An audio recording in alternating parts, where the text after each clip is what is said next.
திருநெல்வேலி மாவட்டம் கல்லிடைக்குறிச்சி அருகே மூலச்சி கிராமத்தைச் சேர்ந்த சித்திரபுத்திரன் மகன் காளிமுத்து, வயது 40. இவர் தனது மகன்கள் 15 வயது சின்னதுரை மற்றும் 5 வயது ஜெயராஜ் ஆகியோருடன் வீரவநல்லூர் அருகே வல்லத்து நம்பிக்குளம் பகுதியில் 2 வீலரில் சென்று கொண்டிருந்தார். அந்த வழியாக அம்பாசிடர் காரில் வந்த ஒரு கும்பல் 2 வீலர் மீது மோதியது. காளிமுத்துவும் அவரது மகன்களும் ரோட்டில் விழுந்தனர். காரிலிருந்து வேகமாக இறங்கி வந்த கும்பல் காளிமுத்துவையும் அவரது மகன்களையும் அரிவாளால் சரமாரியாக வெட்டியது. இரத்த வெள்ளத்தில் சரிந்த காளிமுத்துவும் அவரது 5 வயது மகன் ஜெயராஜும் சம்பவ இடத்திலேயே இறந்தனர். வெட்டுக்காயங்களுடன் இன்னொரு மகன் சின்னதுரை உயிருக்கு போராடி கொண்டிருந்தார். கண்ணிமைக்கும் நேரத்தில் கொலை கும்பல் காரில் ஏறி தப்பியது. சம்பவ இடத்திற்கு வந்த வீரவநல்லூர் போலீசார் உயிருக்கு போராடி கொண்டிருந்த சிறுவன் சின்னதுரையை மீட்டு மருத்துவமனைக்கு அனுப்பி வைத்தனர்.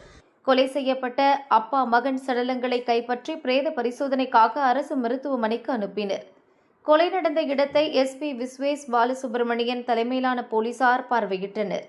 கொலையாளிகளை கைது செய்ய தனிப்படை அமைத்து SP உத்தரவிட்டார். போலீசார் நடத்திய முதற்கட்ட விசாரணையில் திடுக்கிடும் தகவல் வெளியானது. அதாவது கொல்லப்பட்ட காளிமுத்துவின் அப்பா சந்திரபுத்திரனும் அதே மூலச்சி கிராமத்தைச் சேர்ந்த பெருமாள் பாண்டியனும் இரு தரப்பாக செயல்பட்டு வருகின்றனர். 2 பேரும் ஒரே சமூகத்தைச் சேர்ந்தவர்கள்தான். இருப்பினும் 20 ஆண்டுகளாக இருதரப்புக்கும் இடையே பகை இருக்கிறது.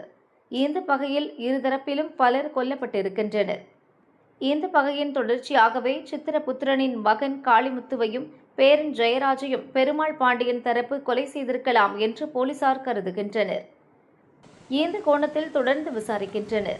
சிறுவர்கள் என்று கூட ஈவு இரக்கம் பார்க்காமல் கொலை கும்பல் மிருகத்தனமாக நடந்திருக்கிறது. இந்த இரட்டை கொலை சம்பவம் நெல்லையில் கடும் அதிர்ச்சி ஏற்படுத்தியுள்ளது. பதற்றம் நிலவும் மூலச்சி கிராமத்தில் போலீசார் குவிக்கப்பட்டுள்ளனர்.